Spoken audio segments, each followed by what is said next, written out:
right. So Uh, thank you very much for joining us. This is ICUJP for Friday, March 28th. And we are very glad that you could join us. We're going to have some more people join us on the Zoom call as we go. And of course, if you're watching this later on the YouTube video, we are very glad that you're joining us that way as well.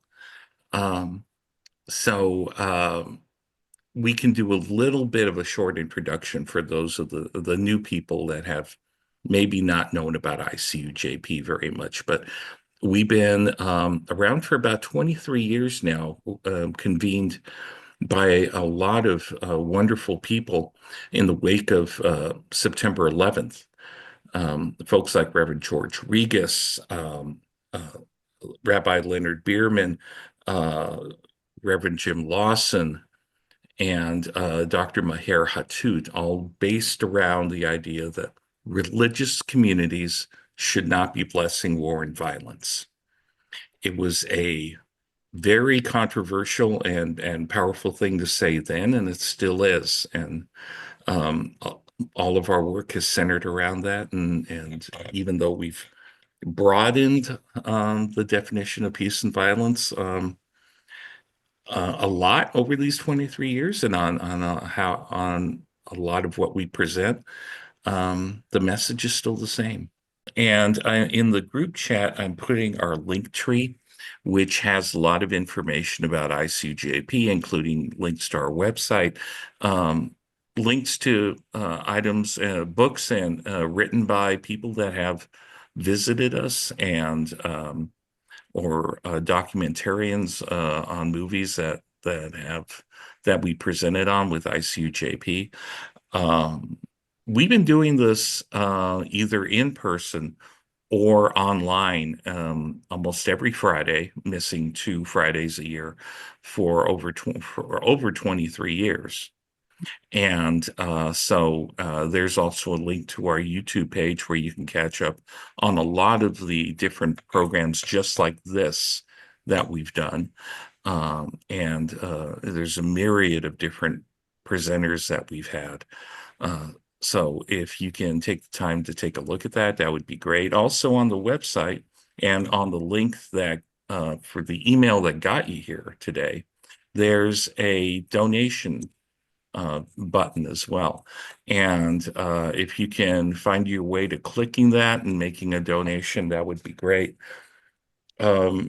We, like a lot of other organizations, have been moving out of the COVID bubble onto doing different events in person. We did one at the um, federal building in Westwood, um, which was our annual Guantanamo protest.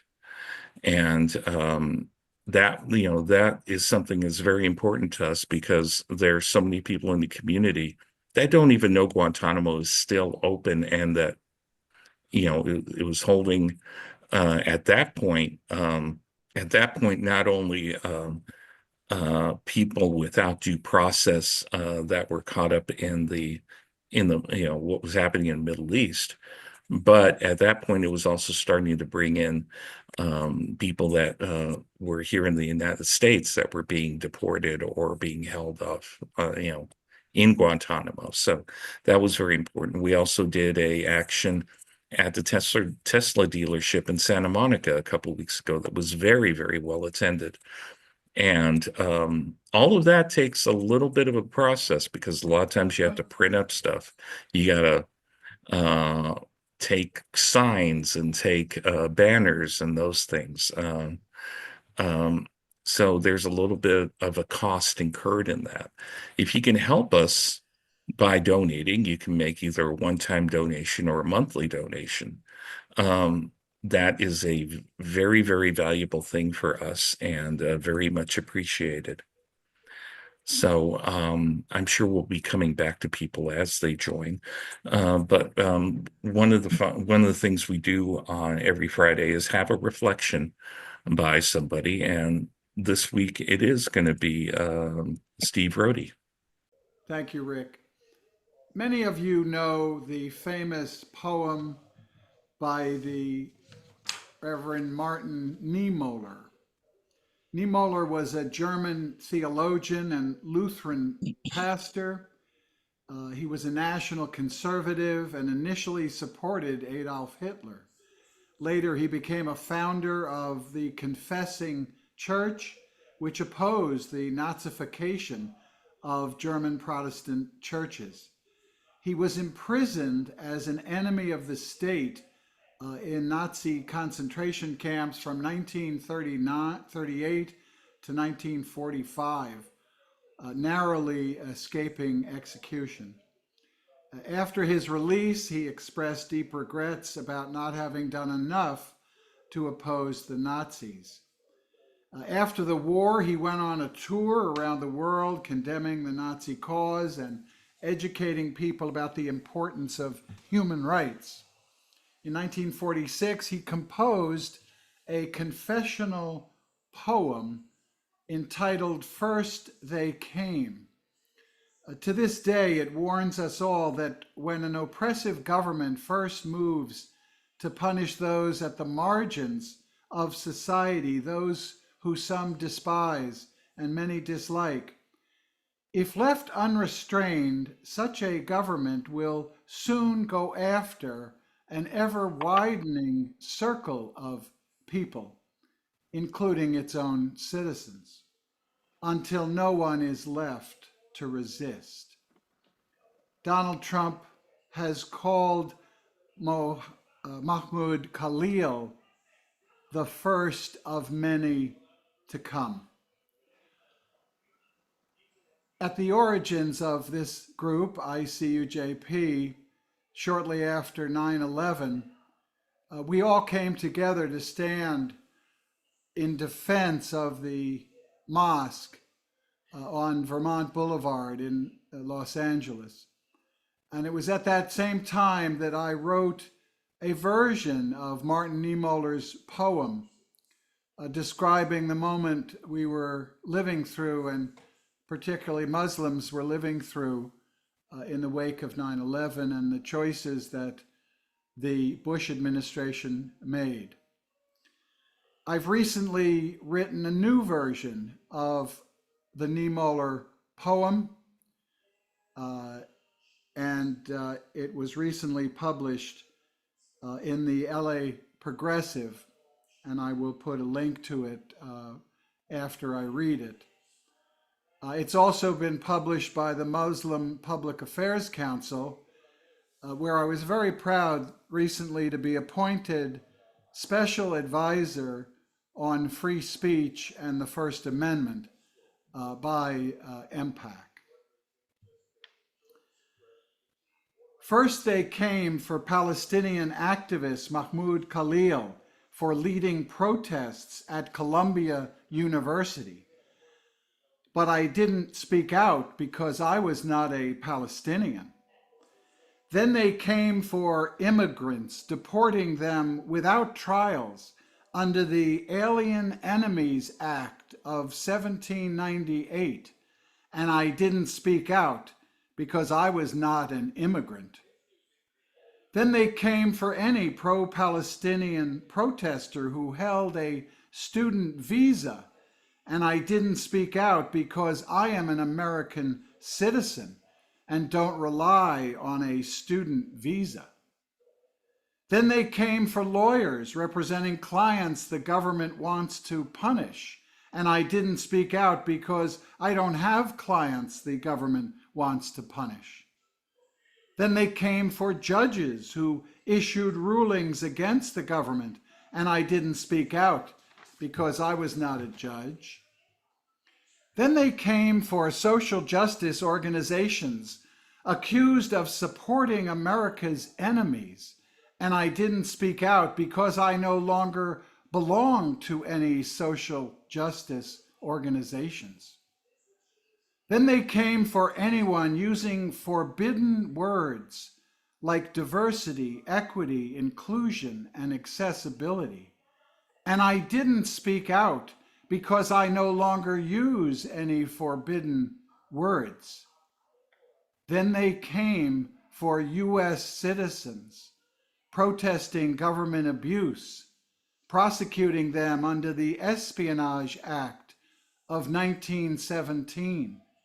And I didn't speak out because I no longer protest government abuse. And then they came for me. And by that time, no one was left to speak out. Thank you very much. Thank you. Years ago, ICUJP did an event at the Japanese American Cultural Center. And at that point, it was correlating the internment camps of World War II in places like Manzanar that were holding Japanese American immigrants and citizens. And we made the correlation between what happened there and what was happening at the time with Muslim and Arabic visitors to the United States, immigrants and actual citizens as well. And who was it that said history doesn't repeat itself, but it often rhymes? It's the same thing. It's very much our history repeating itself. And I wanted to, I knew about the work of Pilgrim Place, and also through of another unfortunate a community that is not around anymore, Sunset House, that was in LA.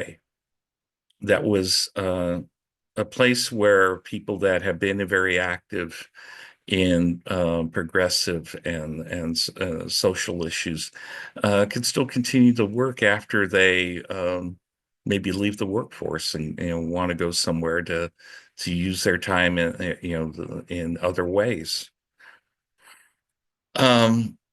And a few weeks ago, my wife and I went to a demonstration in Claremont that was attended very well by the folks at Pilgrim Place. It was only a few blocks up the street, so it's a very convenient area to do that. And I found a lot of people that are very connected with their community and very connected with the world outside. So it seemed like someplace that we really wanted to hear about and hear about the history of and what the community members are doing now. So we have Mary Elizabeth Moore that's going to be joining us, and Rennie Golden, and I'm sure we'll probably be hearing from some of the other Pilgrim Place folks that have joined us on the call that you'll probably want to speak later as well. So Mary Elizabeth and Rennie, the floor is yours. Everybody else, if you can go on mute. Thank you very much, Rick. And thank you for all of your hospitality in advance and helpful information. Listening to all of you is incredibly inspiring. All of you are activists in various ways, and you are and probably have been for many, many years been contributing to a just and peaceful world, and I'm really glad to be in your presence. I'm going to do the introduction, and then Rennie is going to do an analysis, and then I'm going to do something about action at the end. When Rick communicated with Laura Jo Fu about this session today, he identified some questions that he was curious about, and I will introduce you to those questions and some of what we're about. First of all, let me say that we don't actually represent Pilgrim Place in an official capacity. We have many people at Pilgrim Place, all who have different perspectives on what we're talking about today. And so we represent a group of people, a significant group of people in size and enthusiasm and commitment, who are really concerned with justice and peace. And these are, I should say, justice and peace in the Middle East. And that concern has led us to be quite involved in the protests and actions in relationship to the Palestinian people and all the people of that region. Palestinian, Israeli Jews, Israeli Palestinians, and so forth. So we're focusing today on building faith-based coalitions against apartheid. We began as a ceasefire movement, and we continue to be that, but increasingly we've begun to use the language of apartheid. This is what was in the announcement, and it will give you an idea of where our commitments are and what our purpose is. The purpose of this presentation is to confront the realities of perpetual destruction and apartheid in Israel and Palestinian territories, seeking to build a pathway to survival, justice, and peace. More specifically, the purpose is to propose an interfaith movement that values life, all life, and is guided by a moral compass of compassion. All of this is dimmed in the present moment. And you are already doing it. You've been doing it for decades in many cases. So this is not new to you. But the power of an interfaith movement, the power of a religiously focused movement is enormous. And it promises to offer a moral compass that we badly need in the US and in many, many parts of the world right now. The hope is to inspire interfaith coalitions that have potential to build relationships, acknowledge the reality of historic and immediate hurt and pain, and create a justice-building, peacemaking diplomacy. All of these levels are important.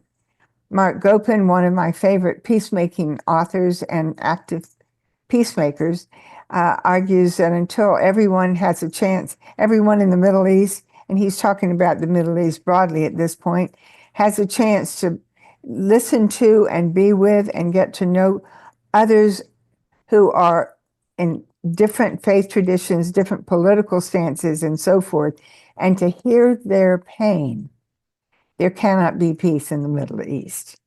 So we're dealing with the importance of relationships, reality, and diplomacy.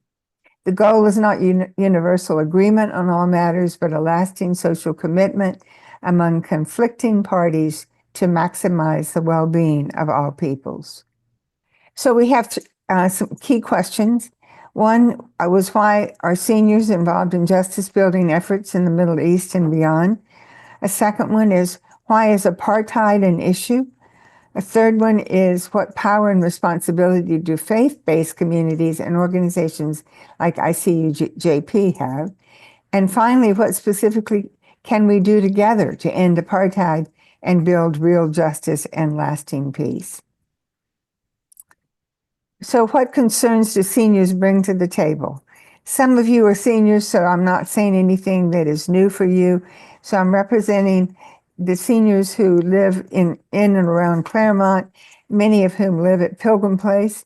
Pilgrim Place is an intentional senior community in which all of the people who live here are committed to justice, peace, and care of the earth. That is a commitment we make as we enter. And it is also a lifelong commitment. So people who live here have been social service agencies, NGOs, religious organizations. They've been in law, healthcare, and so forth. So they've had many different professions, but they are committed to peace, justice, and care of the earth. So this is one of our vigils. We do vigils now twice a week on Wednesday and Friday afternoon, and this is a picture taken at one of them.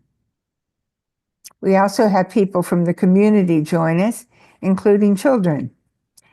Our commitments are demonstrated in actions with many messages and in accents, especially for ending violence and making a way for life.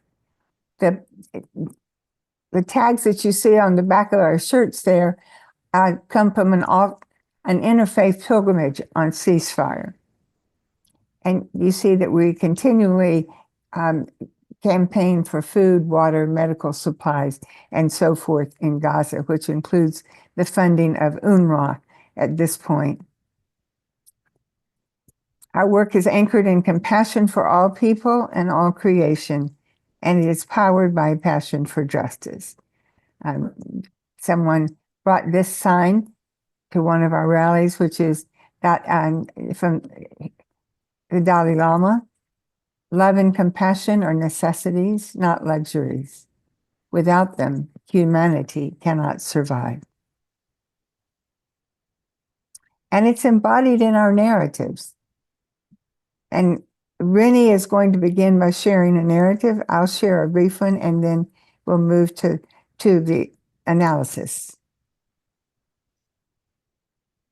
Well, I want to commend you all for getting up this early, but mostly for trying to figure out, without 16 engineers, how to get online here. I came to the work of Ceasefire and FOSNA here in Claremont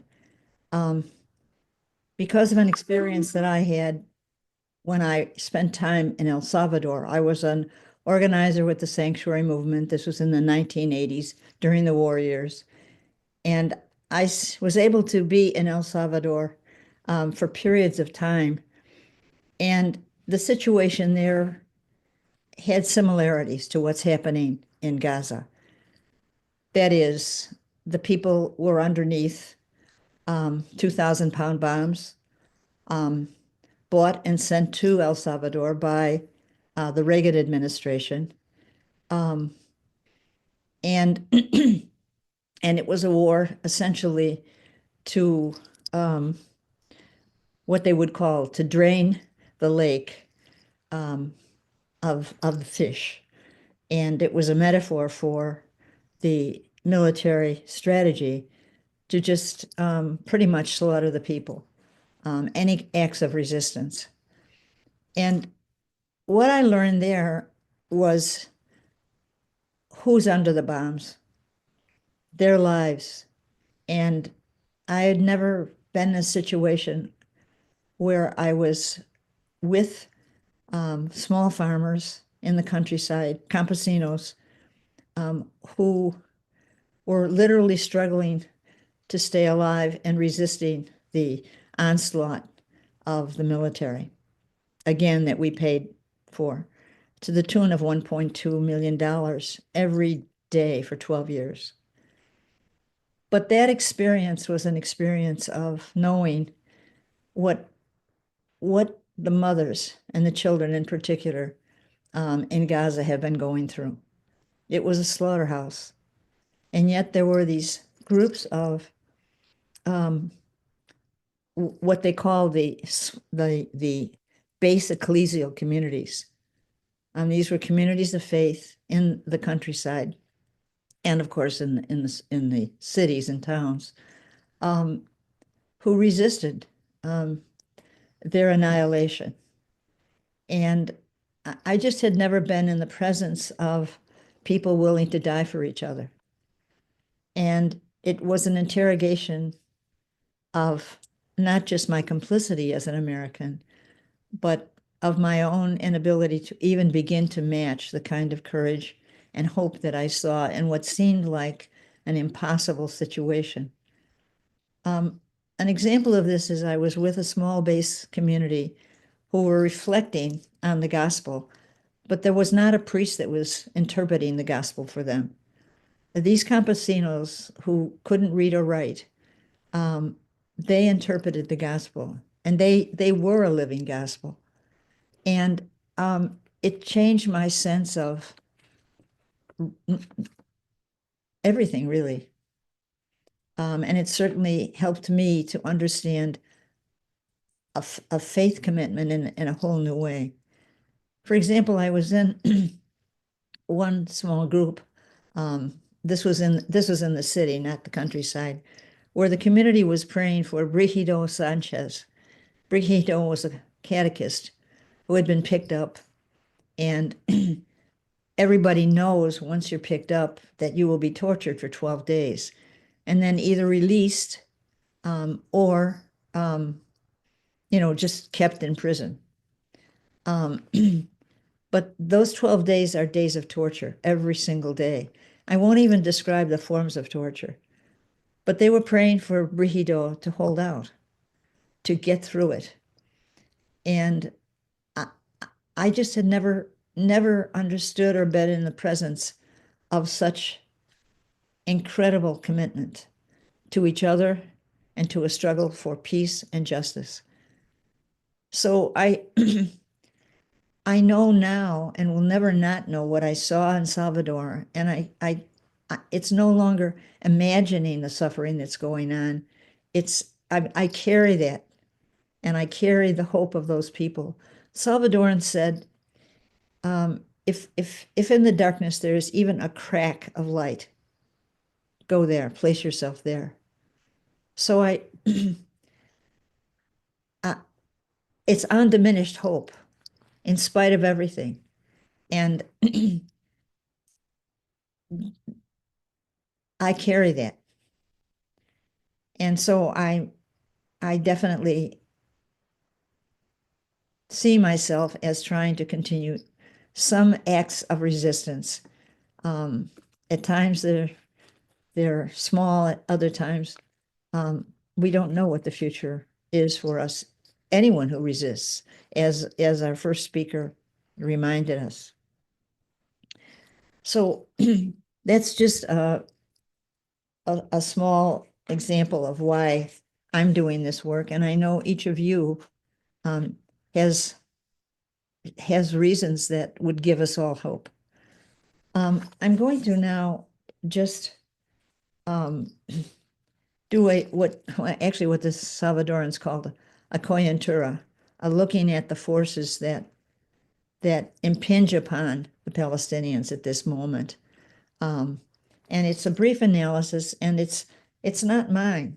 So if I stumble, it'll be because they're the words of Laura Jo Fu, who is our jefe. She's our sort of key organizer that calls us to this work. She may speak later or not. So I'm going to just offer that brief. I'm trying to cut this down a little bit.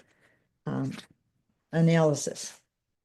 We're calling all of you and your churches, mosques, synagogues, communities of faith to join us in a apartheid-free Palestinian pledge.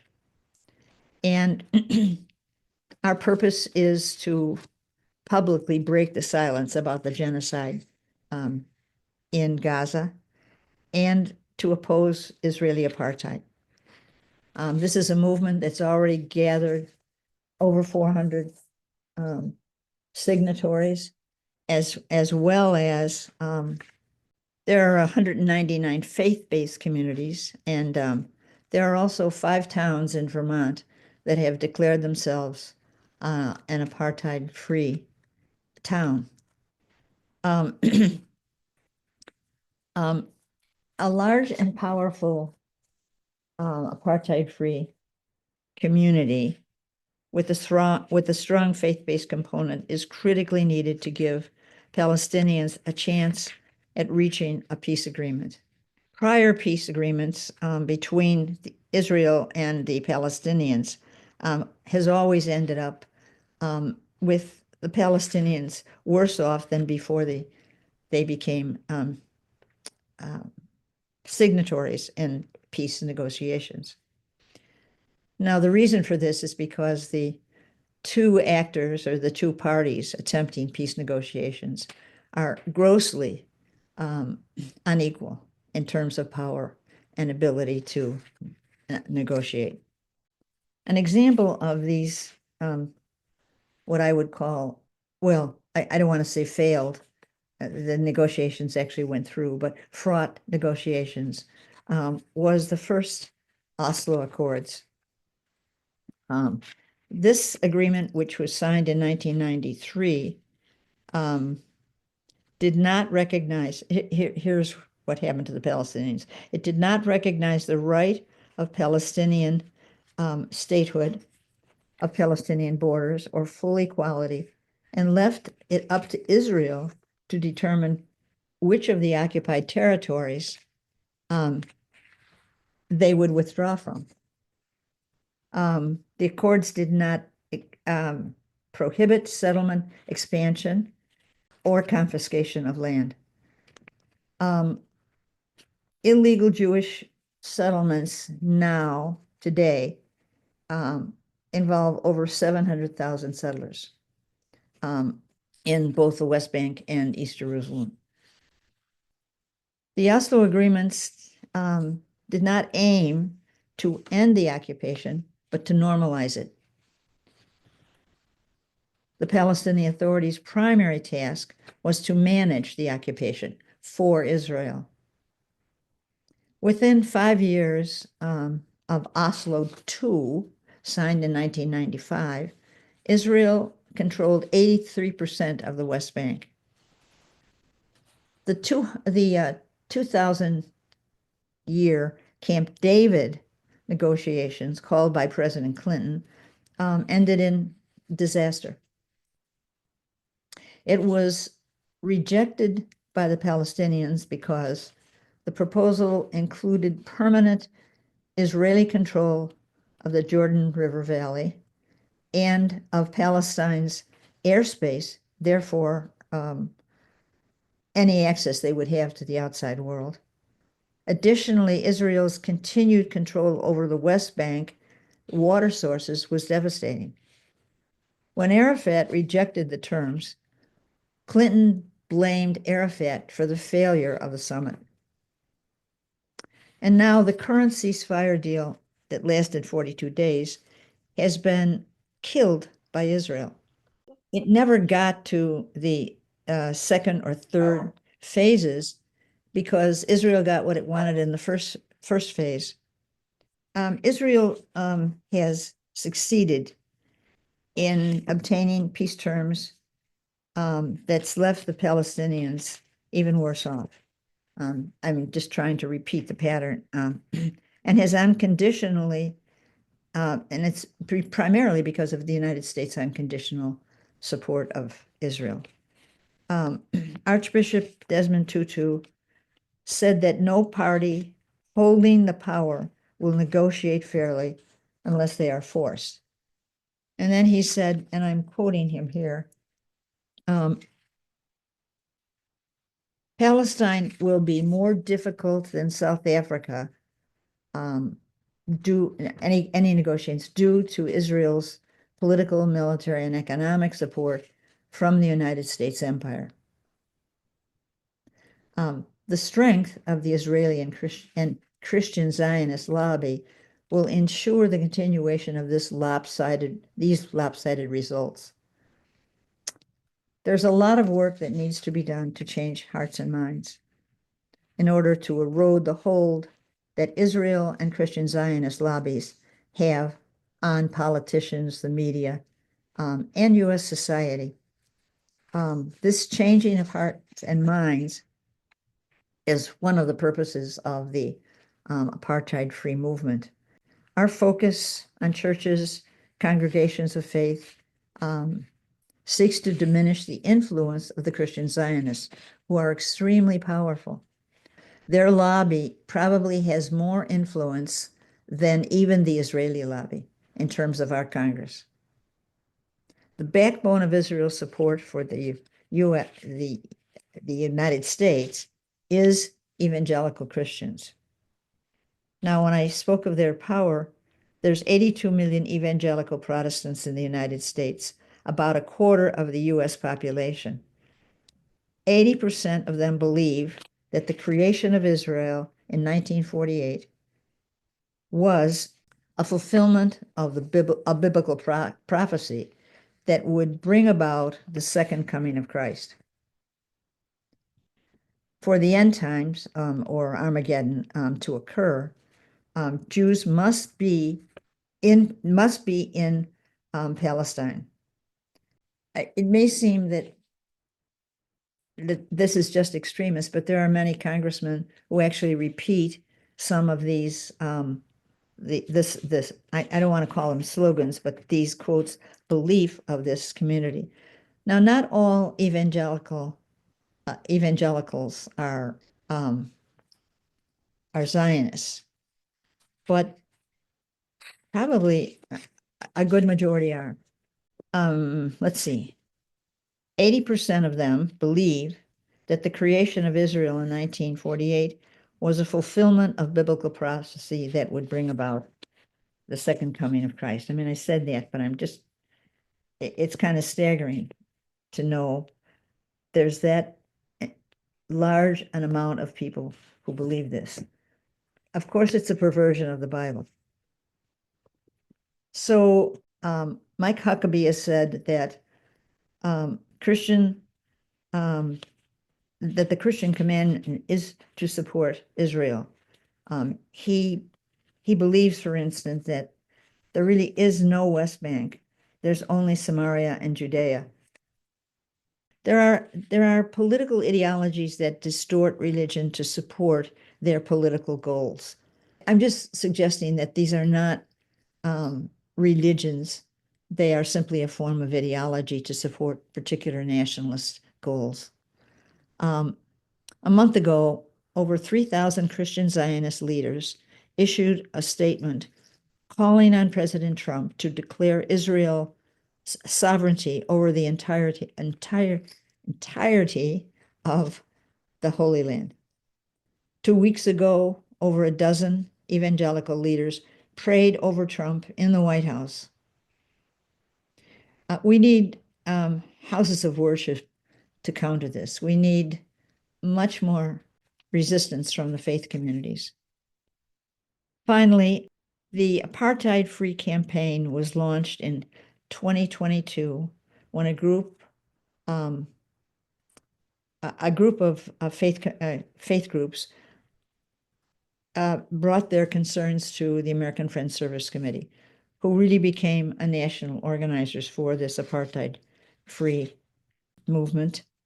And they have called for community education, calls to Congress members, joining street actions and protests, etc., things that all of you are already doing.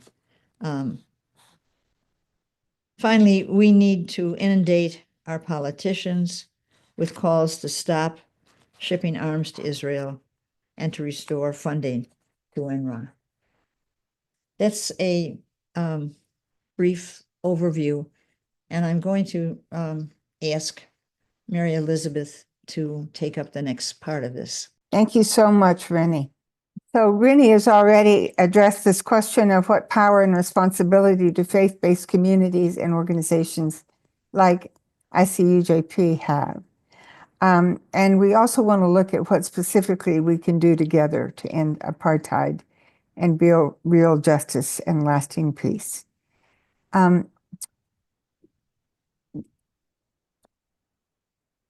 You folks have already said that religion is a very important aspect of human life, and that it's not central to all peoples, but it's central to many peoples, and it is a source for deepening one's awareness, openness, ability to learn and understand other peoples and the harms that are taking place in our world. It's also a pathway for ethical guidelines. Let me share here just a brief story before I go into these other slides. When I lived in Atlanta, Georgia, at the time of 9/11, I was at Emory University, and our university happened to have an eager chaplain who was the dean of the chapel, who had established an interfaith group of students. They met regularly. They prepared. They shared with each other. They prepared things for the community. They did many, many things. So when 9/11 happened, those first bombings, the group of students came together and they started working.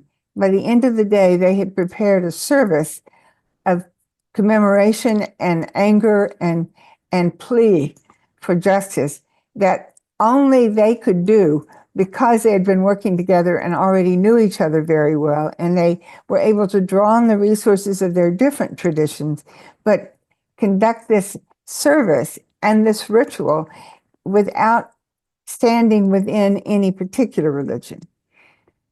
A second story is when I moved to Boston, I was part of the interfaith community there, and I discovered that whenever a crisis happened in the United States, that the Greater Boston Interfaith Organization popped up, and the people already knew each other. They had relationships. They created services of various kinds. They brought in speakers. They were such an active organization and so focused on building just community that they were widely respected by the political leaders who either lived in or were somehow related to Boston. And they would come and speak to us. And I'm aware that what you do in ICJP is doing that very kind of work. You're building the networks, the relationships, and you're prepared when something happens to act and to act quickly.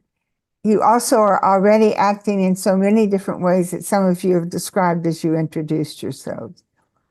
So we want to reflect a little bit on what we might do together, or how we might separately and in conversation with one another continue this kind of activist work that all of us have been doing for a long time. So I'm going to name 6 different ways we can go about doing this. The first one is engage in interfaith studies, storytelling, and discernment about how we can be a coalition of witnesses, doing something singularly and other things together. We've discovered in our witnesses on Wednesday and Friday afternoons that we now have people from 2 churches, 2 different Protestant denominations, who come and join us, and members of the congregation come with the leaders of the congregations. That kind of building happens when you are studying, but especially when you're talking story with one another and you're working together to discern what is needed now. The second one is to invite congregations to join, to take the apartheid-free pledge, to become an apartheid-free congregation or committee.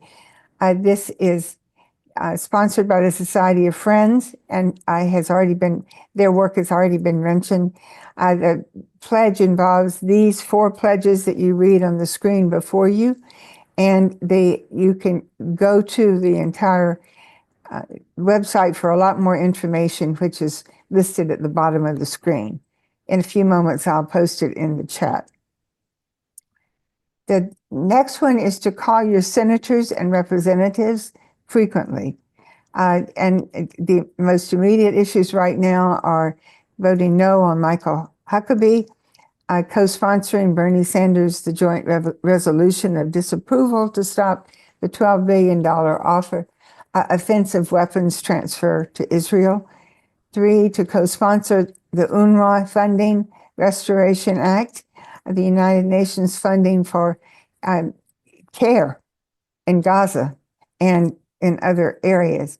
And finally, do everything in your power to secure Mahmoud Khalil's and now Rumeysa Öztürk's release. And Rumeysa Öztürk has just joined the company of Mahmoud Khalil. She's now in a prison setting in Louisiana, being held simply for writing a letter to the editor, an op-ed. the information is here about how you can do these calls. If for Christians, and I realize you are of different faith traditions, but you can sign the statement. The work that FOSNA is doing is extremely important, and also the apartheid-free community work that AFSC is doing is pretty amazing. And the last two are to join protests, to write to local papers. And I'm going to say just a word about this. You're already doing protests and you're already writing to local papers and other places, blogs and many other places. What's important is that these get connected. A movement works best when coalitions find each other and begin to work together and share the writings and blogs, op-eds with one another so that they stay informed. I know that our protests on the street corners have been greatly helped by the spreading within the community and community participation. And this is true everywhere. The women's marches have been a good example of coalition building. And finally, draw upon your own religious and cultural traditions to center your spirit and discern ethical responsibilities. There's nothing more important than our own religious traditions to help us find a focus. And people from different traditions and within the same tradition are going to have different foci, and they're going to disagree. But they are able to work together and find a way. So we thank you for letting us share today, and we're really eager to hear your words and ideas, and maybe some of the people from Pilgrim Place would like to join in and add their insights. That'd be great. Thank you very much for sharing, Mary Elizabeth and Rennie. A couple things. There was something in the chat about if we can, if that's the shared or the PowerPoint is something you'd like to share with the group, we can do that on the YouTube video itself. We can do a link to, you keep it on a shared drive so that people can download it and take a look at it. I also wanted to talk about one thing, because I think what happens a lot with the progressive community is sometimes we think that other people understand as much about subtleties as we do, right? And I know Steve has brought up the case of using the initials DEI instead of diversity, inclusion, and diversity, equity, and inclusion. Because it's harder to say you're against those three things than you're against DEI. What part of inclusion don't you like? And I think it's important for people to understand with the anti-apartheid movement. Apartheid is a word that comes from the Afrikaans use in South African government, and it's a portmanteau word that they came up with. The two words are apart and hate. And when you consider that a word that means keeping people apart because we hate them was part of the constitution of the South African government and how they handled things, it really makes it clear how I don't see any reason why faith communities and other organizations wouldn't sign the anti-apartheid pledge. So those links are in the chat, not only for the anti-apartheid movement, but for Pilgrim Place and for FOSNA as well. So, by all means, click on those and make your voice heard. Steve, you had your hand up. Thank you. And thank you, Mary Elizabeth and Rennie. Just an amazing presentation, and with such rich detail. I'm digesting it, and I'm sure everybody is.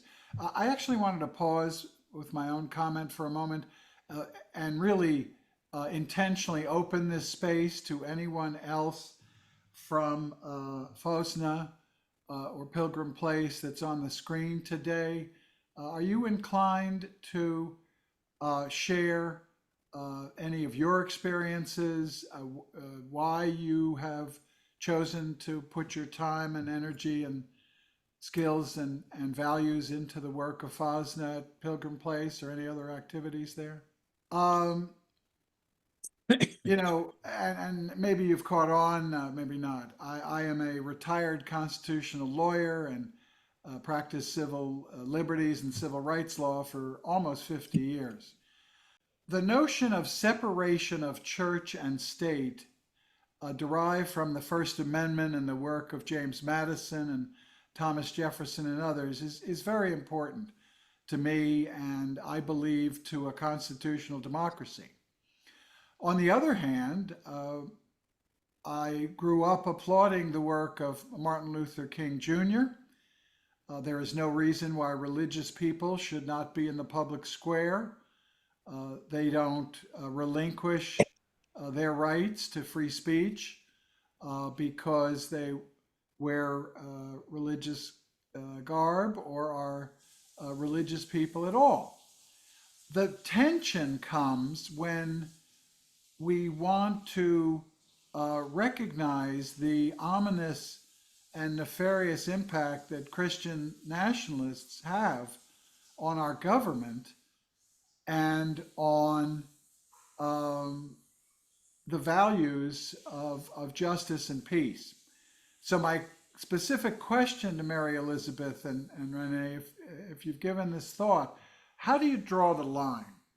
How do you say that something, some religious activity violates separation of church and state and goes too far? On the other hand, how do you protect the free exercise of religion, which is equally protected in the First Amendment? So I hope you see what I perceive as a potential tension. How can we have a principled criticism of Christian nationalism? And I thought Renee did a very good job at that, without seeming to violate their freedom to express themselves, even if we disagree with them. Rennie, you go first. Well, I think that the poem you read, specifically your poem or adaptation of Nine Muir, do I have it right? I think that for me summarizes it eviscerates these tensions, because fundamentally what it comes down to is really saying, is law on the side of justice and the people, or isn't it? That to me is a greater, because right now we have a situation in which I think the Democrats thought that by mounting a legal challenge, that they would be able to stop what's happening right now in terms of this presidency. But I mean, it hasn't. And so I don't think we're in so much of a constitutional crisis as, and I think your poem suggests this, as just a crisis of fundamental human rights. I mean, the violation is there. And in fact, if you don't, if Trump loses a case or any of his minions, they just don't show up. So the question about human rights and law, I think we're kind of already past some of those questions. I mean, the issue for me at least is, when will there be a rising? When will the people say no? When will we have people in the streets? I don't see what will, quote, stop this juggernaut until the people really recognize their own power and use it. Yeah, I appreciate that so much. I think I've said to this group already in the last 60 days that lawsuits are necessary but not sufficient. It is imperative that 127 lawsuits, including more this morning, have been filed, and upwards of 30 injunctions have been granted, and several have been upheld so far in the Court of Appeals. So brave lawyers and brave judges are doing their job. And I think the point you're making is we have to do our job, that we can't leave it to the lawyers and the judges. I don't think that means their work is to be diminished, and I don't think you're doing that. But I do think the Constitution begins with the words "we the people," and that's what matters.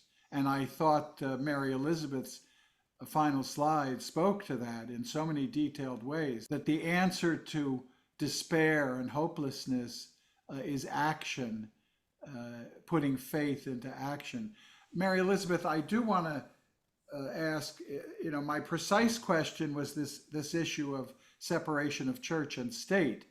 And is it well within that to criticize Christian nationalists? Don't we have the equal right to exercise our freedoms of speech, but to avoid the government doing anything that would impinge on any religious group from freely exercising their religion?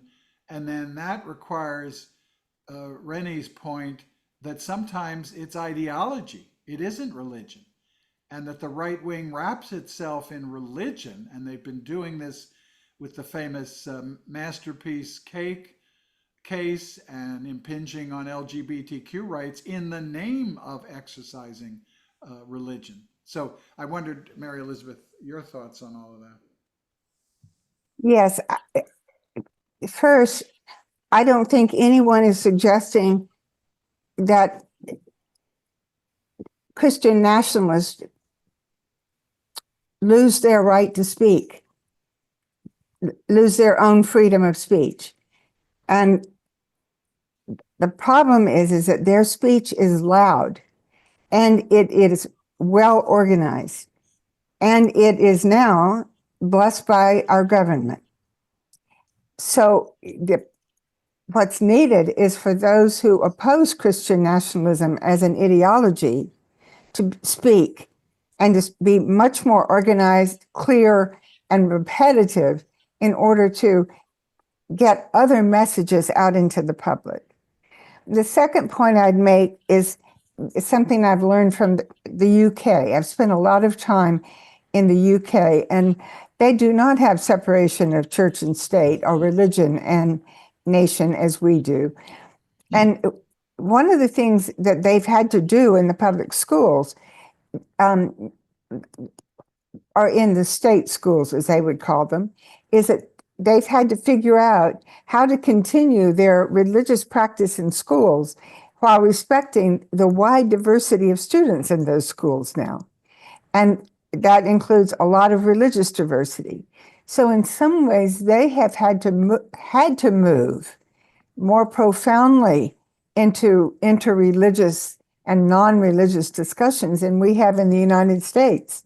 Because in England, in Wales, and in parts of, and in Northern Ireland, you have issues that rise so that you have to ask, how do we deal with the religious and ethical questions, taking account of people of all faiths and no faiths?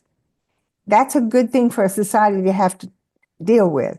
So our separation of church and state, or of religion and state, is a separation that kind of sometimes covers over and prevents those deeper discussions. We're able to avoid them more. I think it's an interesting observation. For me, one of the obvious things too about separation of church and state is that one of the big firm dividing lines is you don't get to impose your beliefs in a uh, legal or judicial manner. We're seeing a little bit of the encroachment of that in this administration. So it's something that we all have to bear in mind and be active on. And I also wanted to say, and I think um, probably more of the people at Pilgrim Place are discovering this as they um, transition into the work that they're doing, is that you can do a lot more online and you can do a lot more from your computer now than you ever could before. I was at the event that we had at the Tesla dealership in Santa Monica, and we can apply this to the one in Upland that's near you guys.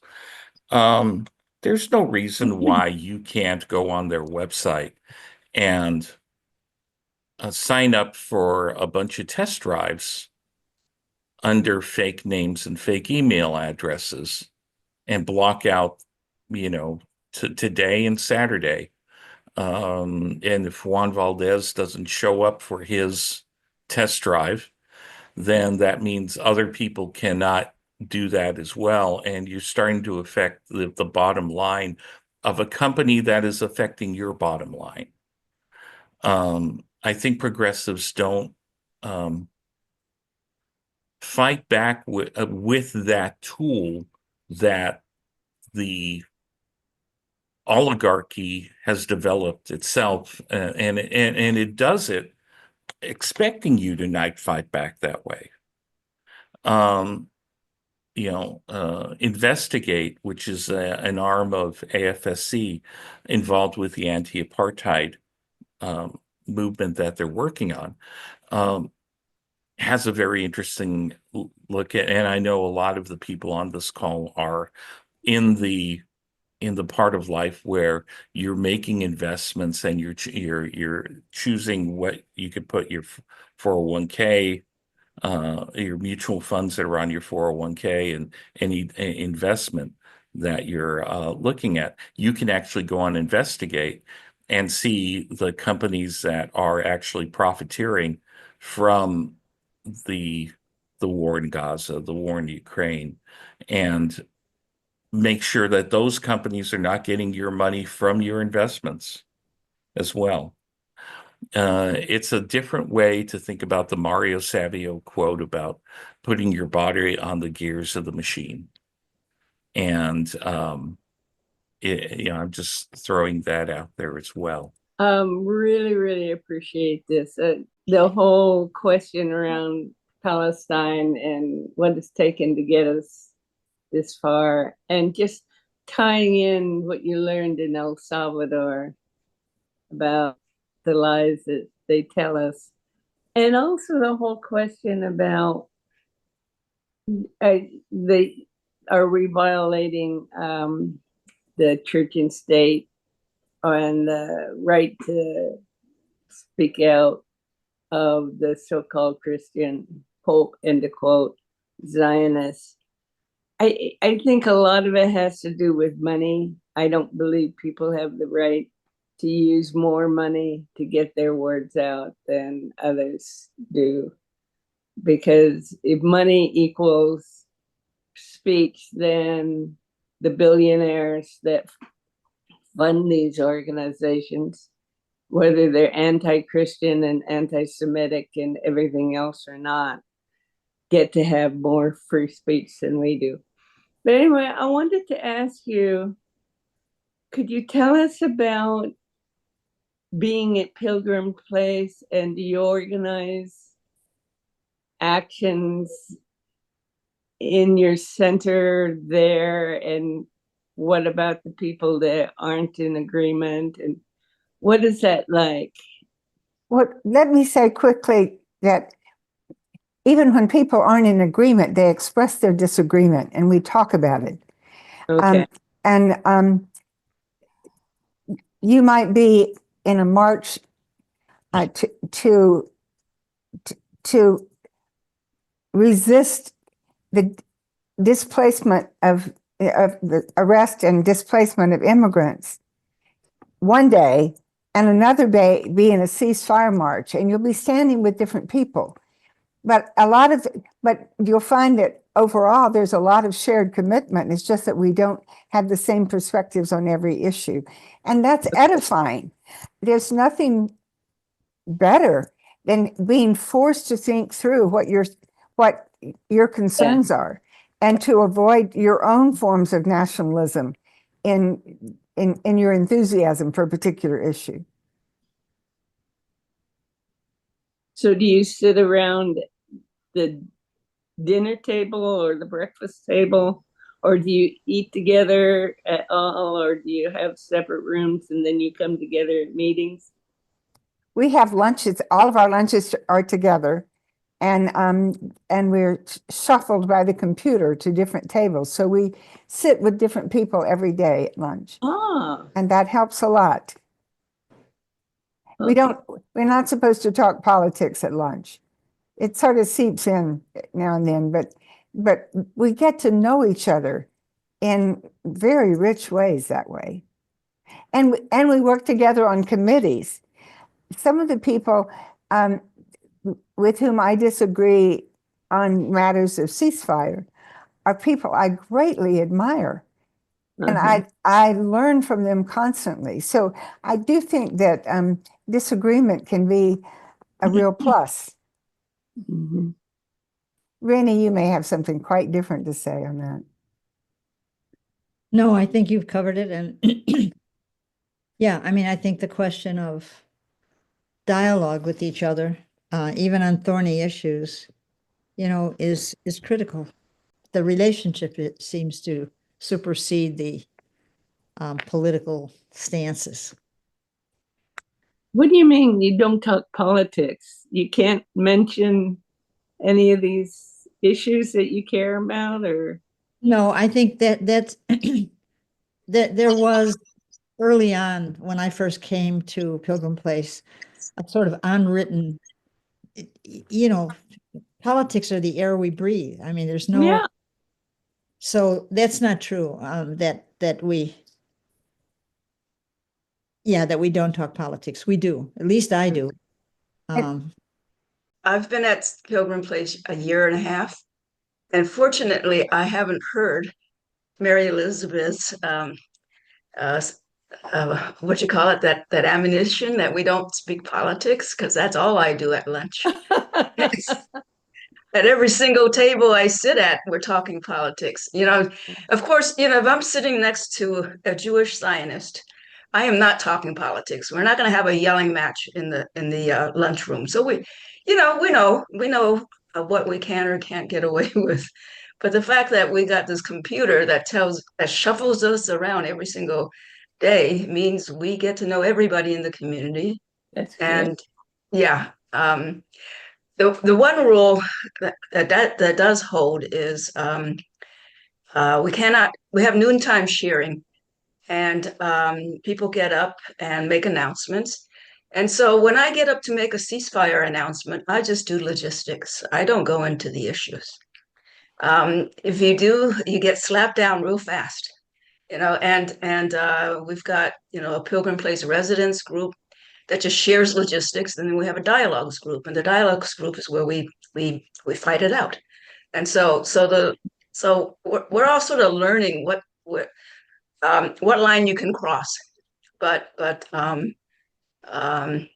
this is an intentional community, like Mary Elizabeth and Rennie says, and we all figure out how to live with each other with all our diverse ideas and politics. Can I add something? When I said we don't talk politics, we're not supposed to talk politics at the table, I meant that in a narrow way. And I've heard dozens of people say this, but we talk issues all the time. The table isn't a place where people move into advocacy for a particular candidate and trying to talk people into voting for a particular candidate. They may talk about that candidate as someone who would be a really good leader, but they don't get into that kind of will you please vote for this person? That kind of thing. It's partisan politics in the narrow sense, which leaves wide open the possibility of talking about issues, and often in an even deeper way. Yeah, that's very true. And it's good to know. I'm sure that there have never been like Animal House, the movie Animal House food fights at the table at Pilgrim Place. So that's good to know. Dawn, you have your hand up. Thank you so much. I wasn't going to mention this, but I'm going to, because, talking about politics in a group setting was in my men's group, overcoming, anger or abusive behavior. That's one of our rules, is we don't talk about politics. The reason why we don't do it, because I'm part of probably the largest evangelical church in Santa Cruz County in the Monterey Bay area. Although I don't consider myself evangelical, I just consider myself a Christian. Now, why we don't make any talk about politics is that there's so many different opinions about it. There's Christian nationalists that go to the group, there's Christian Zionists, and there's me who not either. But the one thing we do is we build on a relationship. And by doing that, we see ourselves as neighbors. And, when you love your neighbor as the way you want to be loved, you're not going to view them in a negative way, because I get to see their heart and what's really going on with them. They have different points of view, for sure, but we don't. The community we try to build is deeper than the political views. That's why we don't talk about politics. So we're able to be different but still love each other, and support each other in our growth of trying to be non-abusive to our wife and kids and in society. But what I wanted to say is, being part of a big evangelical community, it's really difficult to work alongside Christian Zionists who, support what's going on in the Middle East. I see them on committees and things that it bothers me a great deal, that I don't want to be part of a religious organization that does that. It's that terror. My kids are not part of the church anymore, and they talk about the problems they see of Christian nationalism and Christian Zionism, is that they view themselves as being superior. They're a superior race. They're, God's chosen is Jewish people, or Zionists, I shouldn't say Jewish. And Christian nationalism view them as being themselves as superior to other people. And I don't see that. My mother, who's on screen, never taught me that, even though we did go to church, but there was not that sense of I'm superior, therefore I get to, my opinion is the true opinion. But what I try to do is dialogue with them. I write to the local paper and try to get in, I got published a few times, but the editor goes to my church and I don't know where he stands on stuff, because some of the stuff I write doesn't get published, because it's somewhat of an attack on the Christian notion of this, that they're a superior being towards other people. But I fight that. But when people see the truth about what's going on in Palestine, and really see that, Christians are being killed over there, it's not just a Muslim thing or radical Arabs are going and doing this stuff. It's children and Christians and that are being killed. And I think it's important to keep putting it out in people's face, whether they accept it or not. That's not up to me, but I still continue to push and dialogue with people about it. I read this somewhere. I think it was a Palestinian poet, and he wrote, when a man who is honestly makes mistakes, when a man who is honestly mistaken hears the truth, he will either cease being mistaken or cease being honest. And I think if we continue to tell people the truth, no matter how they respond to it, they're going to have that dilemma of, do they really want to support what's going on, or do they want to change their minds? And I think that's important for what I feel for me to continue to do that is keep putting the truth in front of people's face. And it's not up to me how they respond to, because this stuff could drive me crazy. Anyway, thanks. That's very true. I think we have time for maybe one more question. So, Steve. Thanks. Just a quick comment on Don't Talk Politics. Don't Talk Politics protects the status quo. It protects the establishment. It's actually a dangerous notion, and I'm glad Mary Elizabeth refined it, and Laura Joe has talked about the way she approaches it, because especially today, once you have someone in government and you criticize government, you know, today you are, by doing that, criticizing Trump, not be banished from any respectful civil conversation. And I'm just trying to empower you with that. The question is changing minds. And Don just mentioned this. Mary Elizabeth and Rennie and others.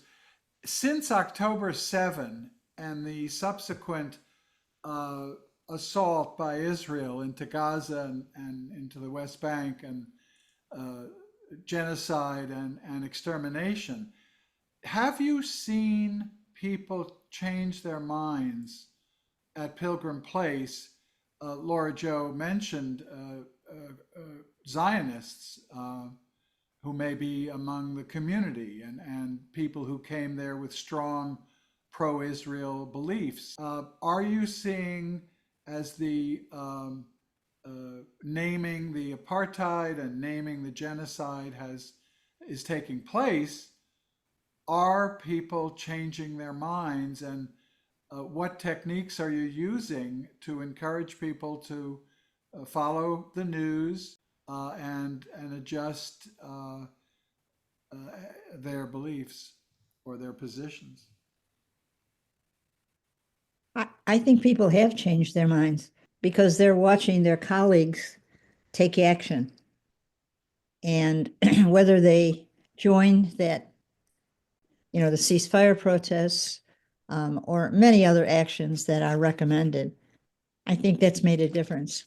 I also think it's very helpful to place into these conversations some actions that I consider incredibly brave and edifying. For instance, in Chicago, Rabbi Rosen has not simply named his church an apartheid-free church. I shouldn't say church, synagogue. He's named his synagogue an anti-Zionist synagogue. I think that's an incredible statement and an incredible action.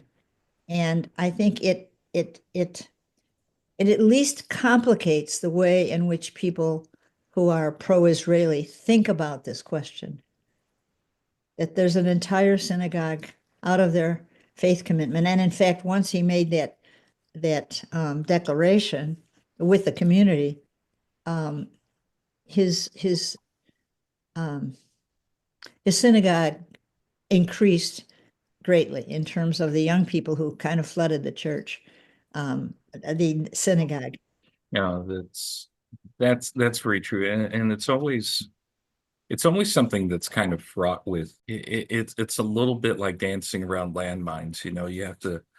It's good to know where they are, and it's good for both people to know where they are. So, you know, that kind of communication is very important. And I could say, you know, I think this has been very good for ICUJP and a very good program because it does give us perspective that, you know, this has been a community that has done the work, whether you are still physically working in your position in, you know, as a maybe a nonprofit board member or maybe former clergy or, you know, anything like that. And it's great to know that there are communities around, like Sunset Hall used to be, and Pilgrim Place is, that you can keep on doing the work and, making something out of your passion. And I'm sure that helps keep you healthy, keeps you young, keeps you all that kind of stuff. Carol Francis, you had your hand up. Yeah, I just want to say, love Rabbi Rosen and read his book. And we had him, ICUJP had him around our circle once as a speaker when we were meeting live. Steve, I don't know if you wanted to extend the. You read my mind. This was a lovely, really compassionate program, and it reinforces a lot of what ICUJP has been up to for over 23 years, but it also adds to the mosaic of our work. I think what's happening, the resistance is also about standing shoulder to shoulder and seeing other people also doing the work. And for you to come into our community this morning and see the kind of work we're doing and that you heard about, and for us to literally see what you are doing day in and day out, it really gives us confidence and strength. And it's happening all over this country right now. So this is the moment when others know that I, as chair, Grant, you are now card-carrying members of ICUJP. Your lifetime membership is fully paid up.